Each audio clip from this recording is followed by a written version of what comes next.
In 1960, a psychiatrist walked into a small, quiet office at the University of Virginia. He had no idea what he was about to unleash. He opened a file that America still, to this day, has not closed. His name was Dr. Ian Stevenson, and what he was about to investigate would make grown, rational, hardened scientists deeply uncomfortable for the next 60 years. Started with a phone call from a mother whose voice was shaking. Her 2-year-old son had just said something that made her blood run cold. "You're not my real mom. My real family lives in the other house. I was shot. I remember dying." First, she told herself it was nothing, a phase. Children say strange things. It happens. But the details did not stop. He described a street he had never been to, a car, a specific color, a specific make.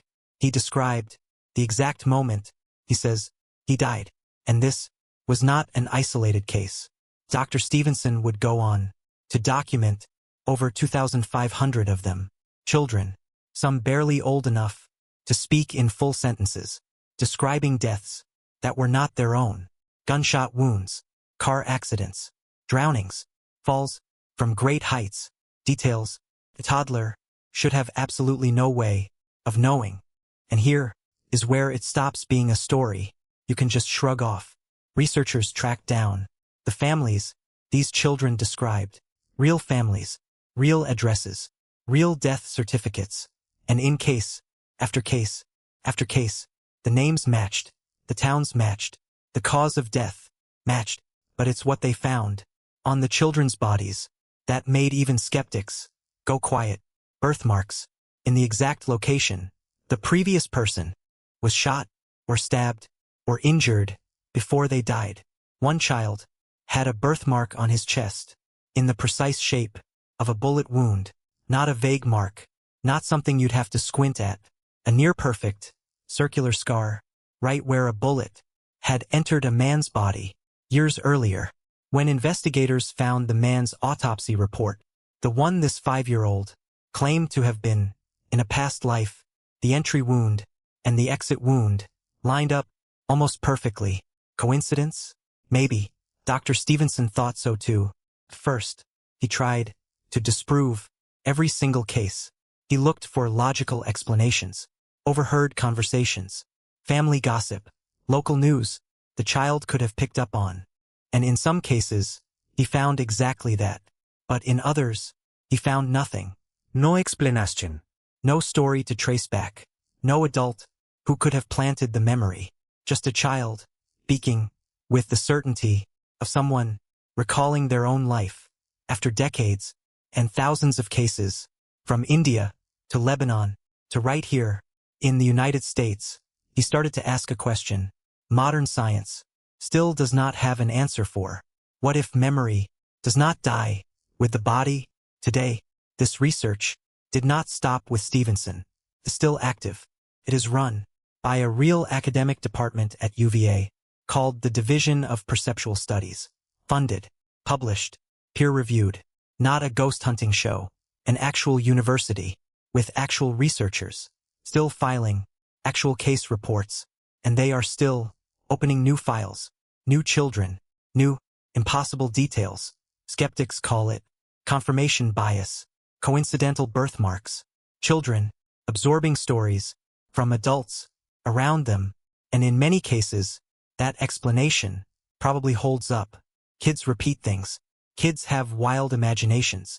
Kids pick up on things adults don't realize they're saying out loud. That's the simple, comfortable answer. But there's a number that keeps the story alive. Over 2,500 cases. And in a small percentage of them, nobody, not the researchers, not the families, not the skeptics, has ever found a normal explanation. There's the case of a boy in Sri Lanka who described the exact layout of a house he had never visited, down to the color of the curtains, down to the location of a well in the backyard. There's the case of a girl in Lebanon who spoke the name of a man she had married in her past life, a man who was, in fact, real and recently deceased, in a town she had never traveled to. There's the case of a boy in India who led researchers on his own to a house he insisted was once his. He knew where the furniture used to sit. He knew a family secret only the previous owner would have known. And there's a case right here in the US, in a small town, that Stevenson's team quietly closed. The file was never made public. Nobody, to this day, knows exactly why. Some researchers who worked closely with Stevenson have refused to discuss it, even decades later. So we are left with the same question this university has been sitting with for over 60 years. Are these children remembering something real, or is the human mind capable of creating memories this specific, this detailed, out of absolutely nothing?